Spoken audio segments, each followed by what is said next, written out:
경제적으로 가장 부유했던, 경제적으로 가장 흥왕했던 그런 시대였지만 영적으로는 이제 멸망이 눈앞에 이른, 죄악이 이제 관영한 그런 어두움의 시대였다. 북쪽 이스라엘이 계속 어두움 가운데 있었지만 이제 마지막 이제 멸망을 앞둔 그런 이제 마지막에 이르는 그런 죄악상 당시의 이스라엘의 모습에 대해서 말씀하고 있습니다. 특히 음행에 대해서 많이 말씀하고 있습니다. 이것은 영적인 음행이고 그 영적 음행, 하나님을 떠난 그런 영적인 음행, 그래서 호세아와 고멜이라고 하는 그런 이 창기와 결혼이라고 하는 실제적인 사건을 통해서 하나님과 음행하는 이스라엘과의 관계를 생생하게 이제 보여준 성경입니다. 그래서 영적 음행이 이루어지고 그 가운데 실제적인 그런 몸의 음행까지 만연했던 그런 이스라엘의 모습입니다. 거기 4장 15절부터 보면 이스라엘, 북이스라엘 너는 행음해도 유다는 그렇게 하면 안 된다. 그랬지만 결국은 유다도 그걸 본받아 갔습니다. 길갈이나 베다웬은 베델, 하나님의 집 베델의 아마 별명 또 다른 이름으로 이렇게 우리가 추정을 합니다. 북이스라엘의 남쪽, 그래서 이 베델 남쪽 유다와 가까운 지역, 거기에 베델에 이 단을 만들어 놓고 북쪽으로는 단에다가 이렇게 만들어 놓고 그래 놓고 거기다 금송아지 섬기는 그런 곳이 되어버렸잖아요. 그래서 과거에는 우리가 야곱 같은 경우는 베델 하나님의 집이다, 거기서 하나님을 발견하고 하나님의 집이구나, 베델이 하나님의 집이라는, 벳이 집이라는 의미니까 엘이 하나님을 나타내고요. 그런데 이것이 이제는 벳아엔이 되었다. 아엔은 헛된 것, 이런 뜻이라고 하는데, 그래서 이제는 우상의 집, 우상이 헛된 거니까 헛된 것의 집이 되어버렸다. 그래서 길갈, 과거에 여호수아 시대에 할례를 행했던 그런 신앙의 유적지지만 이제 이런 곳들이 다 우상을 섬기는 그런 타락한 그런 우상의 중심지가 되어버려가지고 더 이상 그리 가지 말라, 죄 짓지 말라, 그런 의미입니다. 그래서 길갈, 베다엔, 이게 다 우상을 숭배하는 아주 중심 지역이었던 것 같아요. 그러면서 여호와의 사심을 가리켜 맹세하지 말라, 헛된 맹세입니다. 하나님을 바로 섬기지도 않으면서 하나님의 이름을 망령되이 일컫는 그런 죄를 범하는 것입니다. 그래서 하나님의 이름을 막 도용하면서 함부로 자기의 남들을 속이고, 맹세 안 믿으니까 맹세하는데 하나님의 이름으로 맹세하는 거예요. 그렇게 해서 상대로 하여금 믿게 해서 결국은 자기의 유익을 취하려고, 이런 것이 만연해지는 겁니다. 그래서 맹세하지 말라는 건 그래서 그런 거예요. 예수님 시대에도 맹세를 남발하는 거예요. 다른 말로 말하면 불신의 시대입니다. 말을 해도 안 믿어요. 안 믿으니까 어떻게 해야 돼요? 맹세를 하는 겁니다. 근데 누구로 맹세해야 되겠어요? 하나님의 이름으로 맹세해요. 하나님에 대한 그런 두려움, 경외심도 이미 없어져 버린 거죠.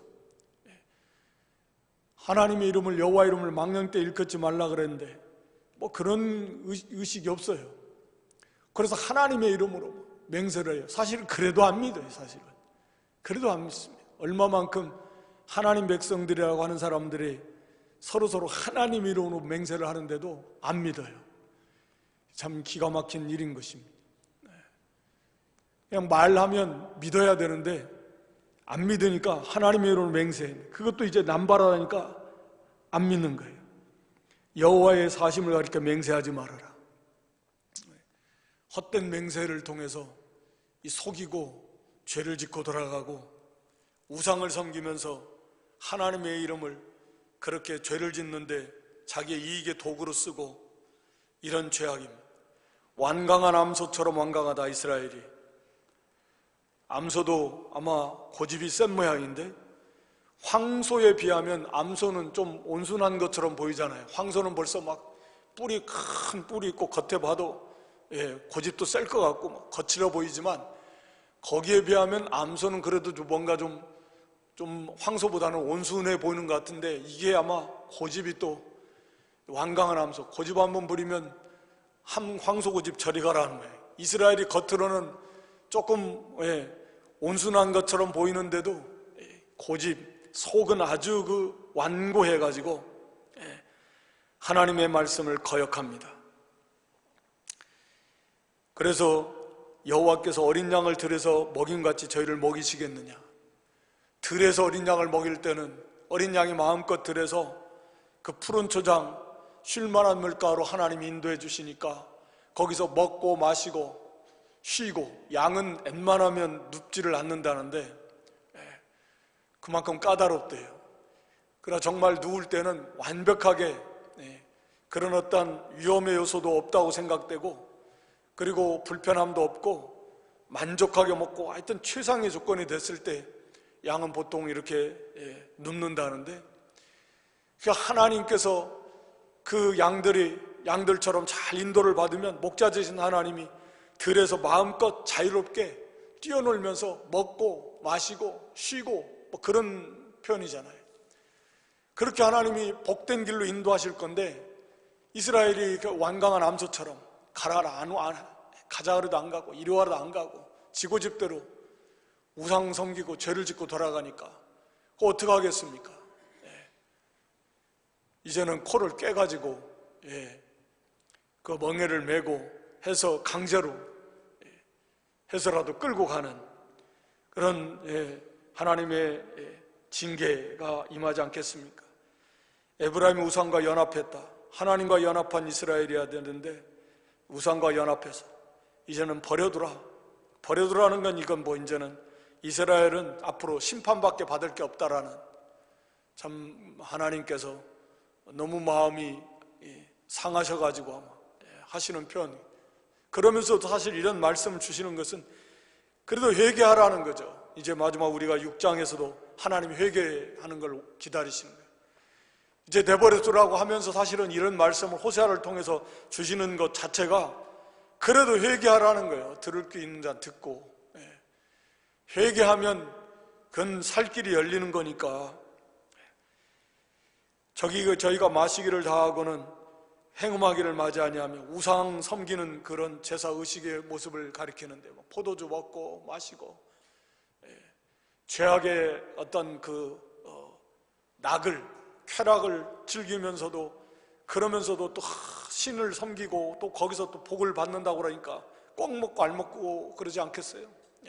죄를 지으면서 죄의식도 갖지 않고 음행죄를 짓고 돌아가고 그게 전체 다 그런 죄가 다 물들어가지고 남자고 부모, 아들이고 아버지고 며느리고 딸이고 다 나라가 온통 다 이렇게 영적 음행이요 육신의 음행이 가득한 그런 시대가 되어버렸다라고 하는 것입니다. 그래서 하나님께서 그들을 징계하시겠다. 바람이 그 날개로 저희를 쌌다. 바람을 쏴서 마치 흩어버리듯이 그들을 흩어버리시겠다라고 하는 것입니다. 오늘 여기 5장에도 제사장들아, 이스라엘 족속들아, 왕족들아,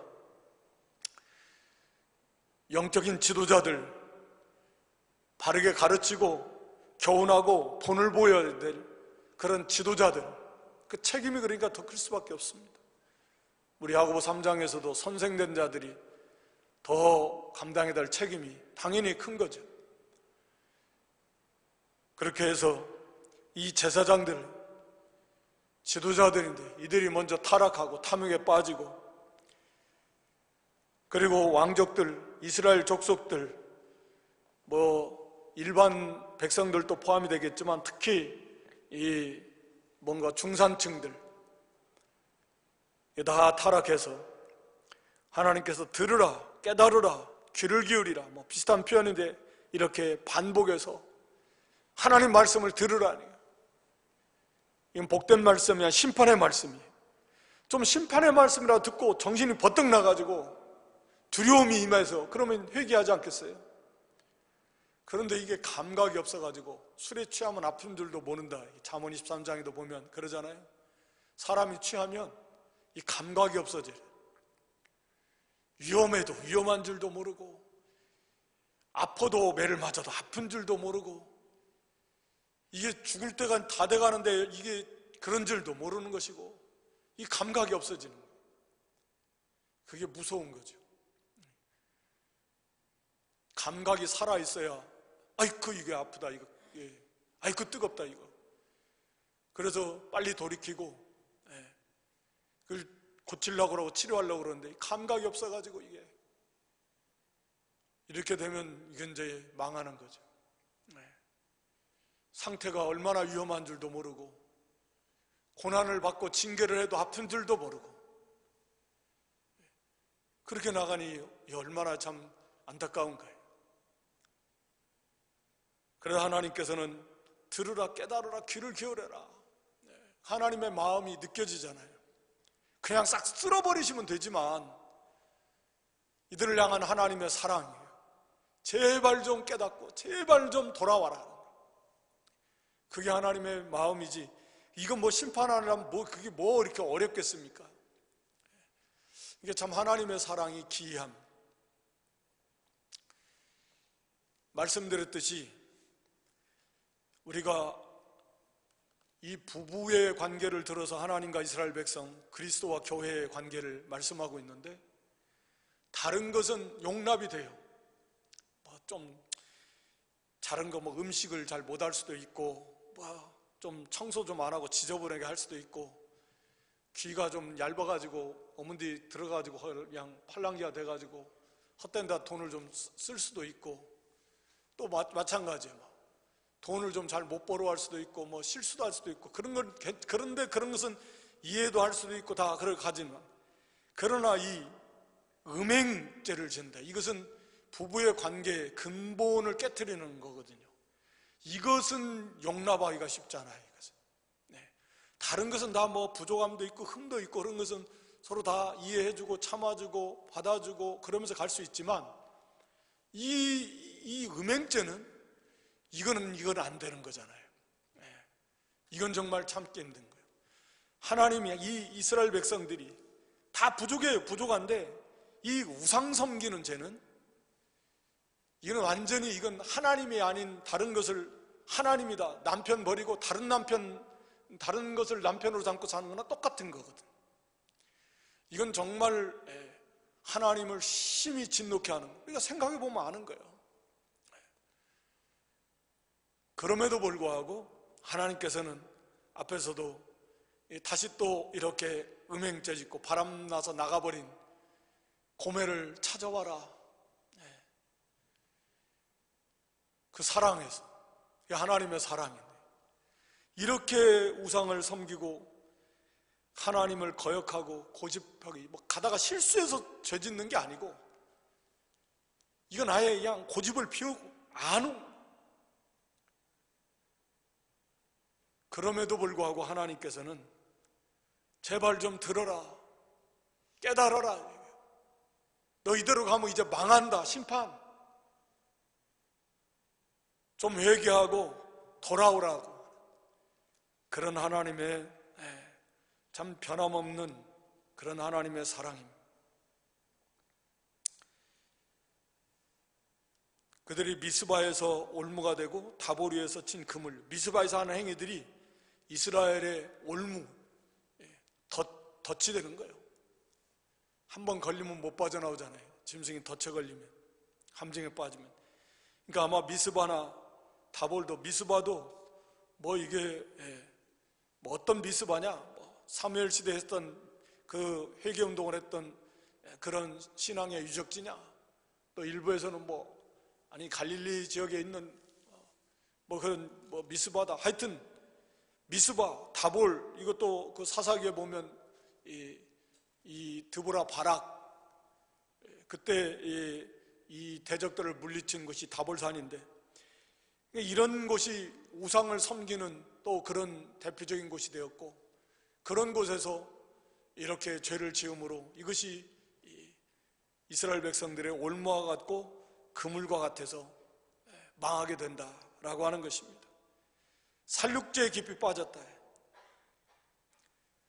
생명을 존귀 여기지 않는, 남의 것을 짓밟고 빼앗고, 심지어는 억울하게 권세를 이용해서 어떤 법을 이용해서 죽이기도 할 수도 있을 것이고, 힘을 이용해서 여러 가지로 다른 사람들을, 형제를, 같은 동족인데 하나님 백성들인데 이렇게 죽이게 하는 그런 죄, 그러니까 온통 다 죄악에 관영한, 하나님과의 관계가 멀어지면서 음행죄에 빠지면서 영적으로 삶이 모든 면에서 이렇게 타락한 그런 이스라엘의 모습입니다.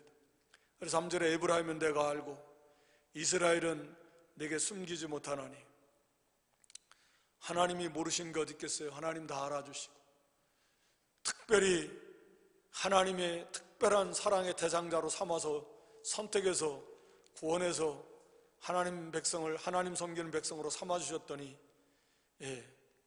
그들이 하나님을 버리고, 남편 되시는 하나님을 버리고 헛된 것을 자기 남편이라 삼고 나가는 그런 죄를 저질렀다.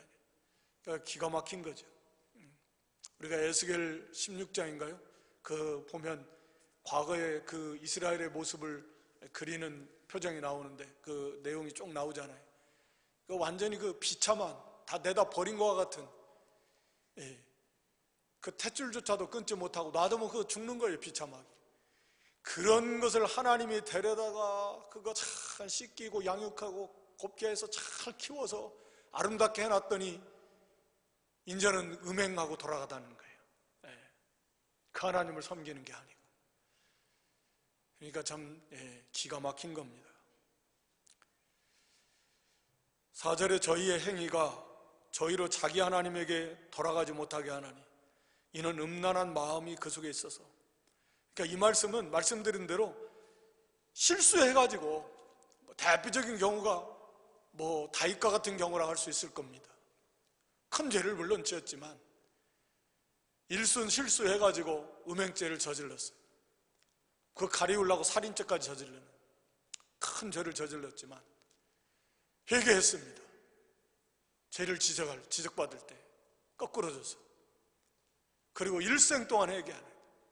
그런데 이들은 마음이, 아예 음란한 마음이 딱 그 속에 자리 잡고 있다 이게. 바른 성경을 이 마음을 영으로 번역했는데 비슷한 겁니다. 음란한 영이 그 속에 있다. 음란한 마음이, 속의 마음이 가다가 그렇게 해서도 안 되지만 가다가 실수로 죄를 짓는 게 아니라 이 사람들은 아예 마음에 그렇게 딱 이게 굳어져 있는 거예요. 이 음행 좋아하는 거예요. 그래가지고 돌아오지를 않아요. 마음에서부터 이게 좀 깨닫고 회개해야 되겠는데 이 마음이 벌써 딱 자리 잡아가지고 이걸 좋아하니까 하나님을 알지 못하고 하나님을 몰라요. 하나님의 어떤 하나님의 사랑도 모르고 하나님의 공의도 모르고. 그러니까 이 사람들도 하나님을 섬기는 사람들이잖아요. 당연히 하나님께 제사하고, 왜 제사를 안 하겠습니까? 다 제사합니다. 그러나 거기 6절에도 보면 많은 양떼와 소떼를 끌고 하나님을 막 예배, 제사 드린다. 하나님이 어떤 분인가를 몰라요. 하나님은 마음의 중심을 보시는 하나님이시다. 얼마나 그들을 사랑하시는 하나님이시고, 죄에 대해서 진노하시고, 특히 우상 섬기는 죄에서 얼마나 진노하시고, 그 하나님의 진노가 또 얼마나 무섭고 몰라요. 진짜 하나님을 안다면, 하나님을 참으로 안다면 하나님을 사랑하는 것이고, 하나님을 사랑한다면 그 말씀을 순종하는 것이다. 온전하진 않아도 하나님을 모르는 거예요. 입술로는 주여 주여 하고 제사도 드리고 예배도 드리고 뭐 지식도 있지만 진짜 하나님을 알지 못해서 이런 죄를 짓고 돌아간다. 그리고 겉으로 막 거창한 제사의식, 6절에 양떼, 소떼를 끌고 하는 거예요. 소 한 마리, 양 한 마리 얼마나 귀하지만 그 떼를 끌고 와서 하나님 앞에 제사를 한다. 뭐 이런 의식이 있는 거예요. 하나님이 사람입니까? 돈만 막 잔뜩 갖다 주면은 다 그게 덮어집니까? 하나님이 이미 떠나셨다. 만나지 못해요. 헛된 제사예요. 하나님을 너무 모른다 이 말이에요. 5절에 보면 이스라엘의 교만이 얼굴에 증거가 된다. 이제 아예 교만이 얼굴에 다 나타나가지고 우리가 어떠한 뭐 이렇게 습관이 반복이 된다. 그러면 이제 얼굴에 그게 뭐 예를 들어 표정도 그렇고 아예 주름살도 그렇게 얼굴에 그게 드러나는데 일시적인 것이 그 얼굴에 막 드러나게 아예 이건 교만이 얼굴에 다 드러나가지고 이 사람이 인격화돼가지고 딱 굳어져 버린 딱 봐도 저 교만하네 라고 알 수 있을 만큼 아주 교만한 하나님의 말씀에 거꾸로 짓지 않아요. 귀 기울이지 않아요. 자기들의 생각, 자기들의 고집, 자기들의 주장을 앞세우고 가요. 이마가 굳다, 목이 굳다 뭐 그런 표현도 하는데 그건 얼굴에 아예 다 드러나는 거예요. 그의 인격 삶이 아예 교만이 가득했어요. 말씀 앞에 벌벌 떨고 말씀 앞에 거꾸로 지고 우리가 잘못했다가도 이게 겸손의 모습인데 안 듣는다. 자기 생각이 더 옳아요. 아무리 말해도 눈 하나 깜짝 안 한다. 얼마나 완고한 거예요. 우리도 그런 요소들이 있습니다. 아무리 하나님 말씀이어도 일생 동안 자기 고집 안 버리는 영역이 있어요. 영역. 그 자기의 생각, 사고의 영역이 있어요. 여기는 절대 노타치다. 하나님 말씀도 여기는 안 돼. 이건 딱 굳어져 버린 자기만의 영역이 딱 있어요. 아주 견고해지. 교만한 거죠. 하나님께서 그러므로 하나님의 심판함으로 이스라엘, 에브라임, 유다도 비슷하다. 다 넘어지게 될 것이다. 천하의 누구도 어떤 세력도 뭐 어떤 나라 다 마찬가지입니다. 범죄함으로 하나님의 징계, 심판으로 인해서 망하게 되는 것입니다. 하나님이 이미 저희를 떠나셨다. 더 이상 그들이 아무리 형식적으로 크고 화려한 거창한 제사의식을 가져도 치러도 하나님이 함께 하시지 않는다. 이미 그렇게 형식적인 제사, 삶이 엉망이고 또 제사 자체도 진실한 믿음과 회개하는 마음을 가지고 믿음을 가지고 하나님 앞에 드리는 게 아니고 그건 하나님이 받으실 수 없는 거예요. 7절에도 저희가 여호와께 정조를 지키지 아니하고 사생자를 낳았으니 딴 데 가서 자식 하나 낳고 왔다. 속 터질 일이 속 터진다고 말 표현도 안 될 것 같아요. 얼마나 참 사생자를 낳아가지고 갔다. 그와 같다는 거죠. 뭐 하나님 떠나서 우상 섬기면서 뭐 하나 뭐 해가지고 그거 다 하나님이 기뻐하시는 것도 아니고 그건 사생자를 낳은 것 같다. 무엇을 했다고 해도 그건 가증한 것이고 그래서 그러므로 새 달, 새로운 달이 이제 오면 하나님께서 이제 심판의 때죠. 이것은 새 달이 이건 뭐 한 달이 지나고 새로운 달이 온다는 의미지만 이제 지금까지 하나님께서 참으시고 기다리시고 계속 말씀하시고 그들이 죄짓고 돌아가는데 회개할 것을 촉구하시지만 끝까지 나아가면 이제 때가 차면 이제 새로운 달이 온다. 새로운 달이 오지 않겠어요? 새해가 오듯이, 한 달이 지나가면 새 달이 오듯이 언제까지나 지속되는 게 아니에요. 언제까지나 하나님 참으시는 게 아니에요. 이제 그때가 차면, 새로운 달이 오면 이제 하나님이, 그때는 심판의 날이에요. 하나님 심판하시겠다. 그 기업, 저희와 그 기업, 거기에서 뭘 얻었고 뭘 거기서 쌓아놓았고 만들었고 뭘 했어도 그건 다 사생자와 같은데 하나님이 다 쓸어버리시겠다. 다 없애버리시겠다. 그래서 보면은 그들의 집들 다 불태워버리고, 아수르 군대에 의해서 짓밟히고, 집들 다 짓밟고 다 불태워버리고, 하나님의 마음이에요. 그 지붕에서 막 하늘 일월 성신 섬기고 우상 섬기는 거, 그가 아수르이 와서 그 집집마다 다 빼앗아가고 짓밟고 다 불질러버려요. 불로 다 태워버려요. 하나님께서 이제 새 달이 때가 차면 하나님이 그들을 다 쓸어버리시겠다네. 그래서 8절에 너희가 기브아에서 나팔을 불며 라마에서 호각을 불며 베다엔에서 깨우쳐 소리하기를 베냐민아 너희들을 쫀다 할지어다. 그러니까 이 베냐민 지파는 남쪽 유다와 북쪽 이스라엘 에브라임 지파와 남쪽 유다 지파의 중간, 그 가운데에 있는 게 베냐민 지파거든요. 지리적으로 말하자면 기업, 그 땅조차도 그렇게 넓지 않아요. 유다 지파나 에브라임 지파에 비하면 좁고, 그리고 거기가 딱 경계선이어가지고 예루살렘이 유다 지파와 베냐민 지파의 경계선이거든요. 예루살렘에서. 그래서 이 베냐민 지파가 사실은 남쪽 유다 지파하고 이제 갈라질 때 이 베냐민 지파가 남쪽 유다하고 함께 했지만 다 함께 한 건 아니거든요. 지리적으로 북쪽 이스라엘에게 이렇게 포함된, 그쪽에 포함된 이 베냐민 사람들도 많이 있는 것으로, 그리고 성경에도 보면 이 베냐민 지파 지역이 어떤 때는 북이스라엘에 속해 있다가 그것이 다시 또 남쪽에 의해서 다시 또 이렇게 탈환이 됐다가 이런 역사가 있거든요.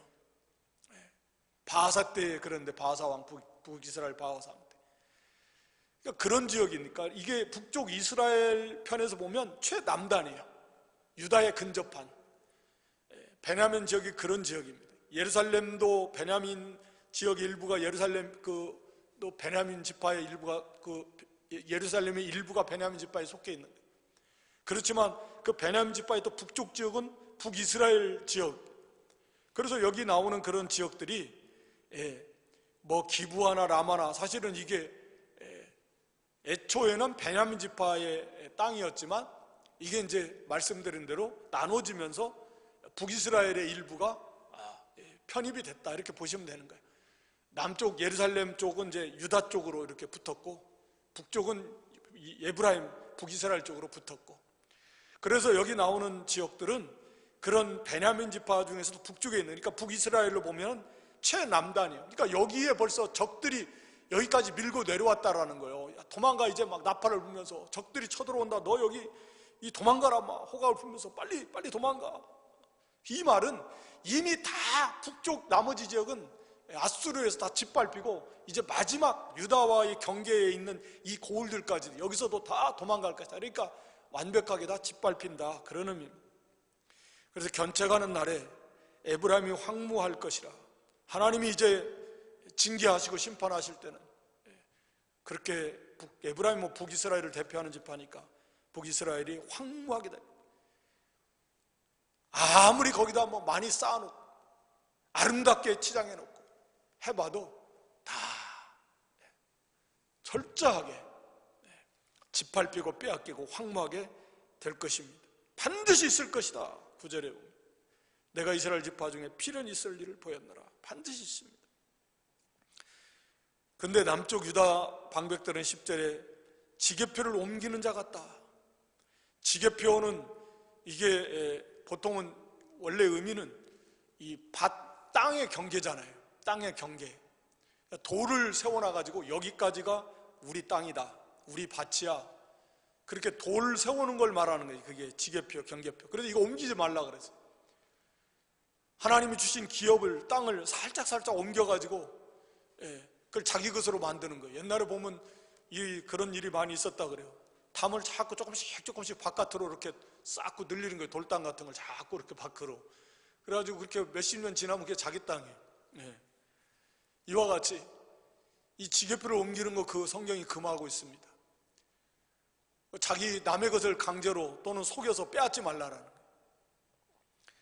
이 말은 지계표를 옮기는 자 같다라는 것, 그만큼 탐욕에 물들어서 방백들이 자기들의 힘이 있으니까 그걸 가지고 불이하게 다른 사람들의 그런 재물을 탈취하는 데 사용하는 그런 탐욕에 물든 자들이고, 또 영적으로 보면 지도자들이 옳고 그른 거, 선, 악, 진리와 비진리를 바르게 딱 분별해서 가르쳐주고 백성들에게 그렇게 해야 되는데, 아예 그 경계를 허물어뜨려 가지고 선이 악이라고, 흰 것을 검다 그러고 검 것을 흰다 그러고 악을 선이라고 하고, 우리 이사야에 보면 그런 의미, 영적인 의미와 실제적인 그런 물질적인 의미가 다 포함되어 있습니다. 탐욕에 물든 물이요, 또 영적인 면에서도 완전히 그냥 경계가 다 허물어져 가지고, 그래서 신앙의 순수성, 참 진리를 세워나가지 않는다, 다 그냥 받아들이고 탐욕에 물들어서 악을 선이다 그러고 쓴 것을 달다 그러고, 그게 유다 방백들, 그러니까 남쪽 유다도 다 타락해 나아갔. 그래서 하나님의 진노를 쏟아 부으시겠다라고 하는 것입니다. 11절에는 에브라임은 사람의 명령 쫓기를 좋아하는, 초대 북이스라엘의 왕이 여로보암이잖아요. 여로보암.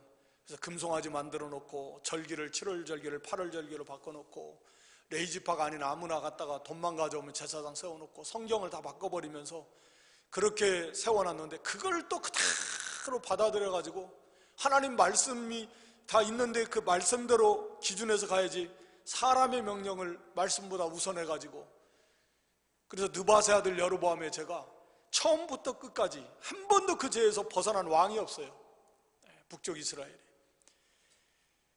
그래서 하나님께서 심판하시겠다라고 하는 것입니다.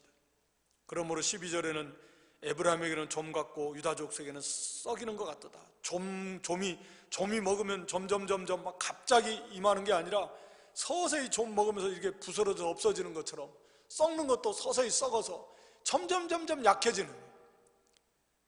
그러다가 밑에 가서는 14절에 보면 사자 같고 젊은 아주 그런 사자와 같아서 강하게 그냥 한번 칵 움켜쥐고, 그러면 거기서 빼낼 자가 없을 만큼 좀 같기도 하고 썩는 것 같아서 점점 약해지다가 계속 주변에 침략을 당해서 여기서 치고 저리서 치고, 뭐 또 일하는 대로 안 되고 자꾸 기근이 들고, 그러니까 점점 약해지다가 이제 하나님이 아수르나 바벨론에 심판하실 때는 사자가 움킨같이 짓밟아버리고 탁 물어버리고 꼼짝 못하는, 그 전부터 벌써 좀이 먹어서 또 썩어서 들어가는 것처럼 이렇게 약해지게 된다는 거예요. 근데도 이들이 13절에 보면 에브라임이 자기의 병을 깨달으며 유다가 자기의 상처를 깨달았다는 말은, 이 병이 이제 다 처음에는 은밀하게 가다가 이제 다 누구나 다 알 만큼 이 상태가 심각해지게 된다 그 말이에요. 이 병의 원인을 깨닫고 이런 개념이 아니고, 야 이거 이제 큰일 났다, 이거 큰일 났다. 모르겠어요, 뭐 우리나라가 빚이 막 늘어난다 한쪽에서는 막 그러는데, 어마어마하게 지금 뭐 늘어난다는데 그게 아직 와닿지 않는데, 이제 이게 이제 드러날 때가 올지 모르겠습니다. 이제는 큰일 났다, 이게 이제. 그때는 좀 늦는 거죠. IMF 때도 그때까지는 잘 몰랐던 것이 땅 터지니까 이제 뭐 난리가 난 거죠. 이스라엘, 유다도 비슷한 거예요. 나라가 다 점점 좀 먹고 썩어 들어가면서 망하는데도 모르다가 이제는 상태가 더 이상 악화될 수 없을 만큼 그렇게 됐을 때는 이들도 다 이제 알겠다. 야, 이게 큰일 났다. 또 원수지 쳐들어오니 이게 큰일 났다. 이게. 그래가지고 이 사람들이 한 일이 뭐냐? 아수르로 갑니다. 아수르. 우리를 이거 문제를 해결하면 우리를 도와줄 자를 찾아라. 아수르로 가자. 하나님께로 돌아오는 게 아니라 아수르로 가자. 그러니까 참 방법이 없습니다. 그들이 이 문제를 해결해 주겠습니까? 아수르 왕이 해결해 주겠어요? 오히려 아수르에 의해서 북쪽 이스라엘이 망하잖아요. 남쪽 유다도 많이 괴롭힘 당하고요. 망하게 하는데 거기 가서 도와달라고 하는 거예요. 이게 인간의 어리석음이에요. 우리가 고린도 3장에 보면은 사람의 지혜는 그런 하나님께서 자기를 속이는 거예요. 인간의 지혜는 그건 자기를 속이는 것과 같습니다. 자기 지혜로, 인간의 지혜로는 이게 좋을 것 같은데 결국은 그게 자기를 망하게 하는 거예요. 하나님의 지혜는 사람 볼 때는 미련한 것 같은데 그게 진짜 지혜로운 것이고, 사람의 지혜는 지혜로운 것 같은데 자기를 속이는 사기꾼이에요. 결국 망해요. 속아요. 자기 지혜를 쓰면 쓸수록 그건 사기꾼에게 속는 거예요. 아수르로 가지만 결국은 아수르에서 삼켜움을 당하는 거야. 그래서 하나님께서 그들을 심판하였다. 그러면서 마지막 15절 이하에 보면 하나님 뭐라고 하십니까? 하나님께서 이제 하나님이 내 곳으로 돌아와서 저희가 그들을 뉘우치고 내 얼굴을 구하기까지 기다리리라. 저들이 고난받을 때 이제는 하나님께 아니구나, 하나님께 간절히 회개하고 돌아오겠다. 하나님은 이런 돌아오기를 기다려요. 하나님이 이런 징계를 내리시는 거 그냥 심판하시면 그냥 단번에 쓸어버리시면 끝나는 거죠. 그러나 계속해서 선자를 보내시고 또 이런 이 고난을 주시는 건 깨달으라고. 그리고 말씀을 통해서 그때는 못 깨달아도 나중에 다 징계를 받고 나니까 말씀대로 다 됐네. 그때서 이제 들을 게 있는 자들, 남은 자들은 깨닫게 될 것입니다. 우리가 얼마나 어리석었는가. 하나님 정말 살아계신,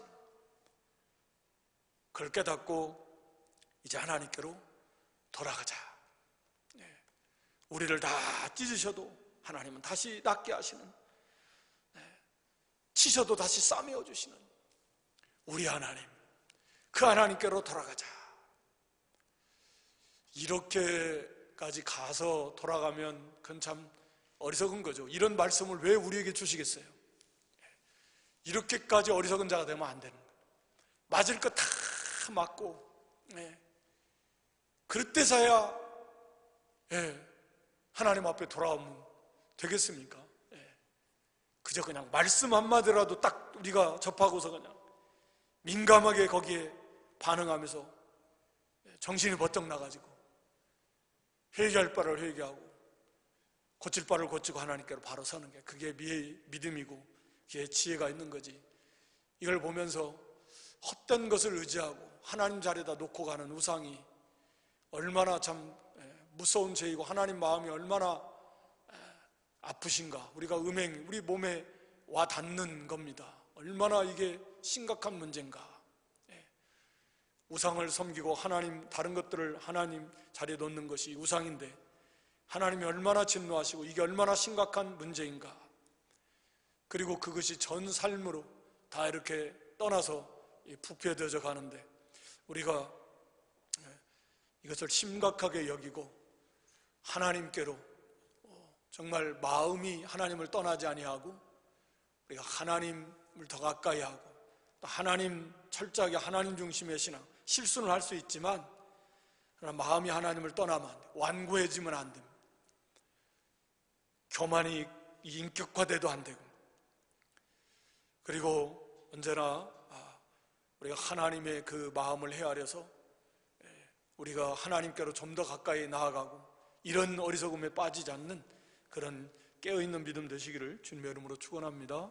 아버지 하나님, 이 저녁에도 불러주시고 이쪽에 북쪽 이스라엘 그리고 남쪽 유다의 그 실패했던 죄악의 모습들을 낱낱이 기록해서 오늘 이 시대를 살아가는 저희들 동일한 어리석음 그런 죄에 빠지지 말라고 경고의 말씀, 경계의 말씀으로 주신 하나님, 우리에게 들을 귀를 주시고 깨닫는 마음을 주셔서 정말 하나님보다 더 사랑하고 또 두려워하고 의지하고 좋아하는 그런 형상화되지 않은 많은 우상의 과 같은 것들, 우리가 참 두렵고 떨리는 마음을 가지고 이런 것들을 다 내려놓게 하시고 오직 하나님을 가장 존귀 여기며 가장 사랑하는, 그래서 늘 하나님을 가까이 하며 하나님과 동행하는 그런 깨어있는 좀 믿음들이 될 수 있도록 은혜 위에 은혜를 더하여 주시옵소서. 예수님의 이름으로 기도드리옵나이다. 아멘.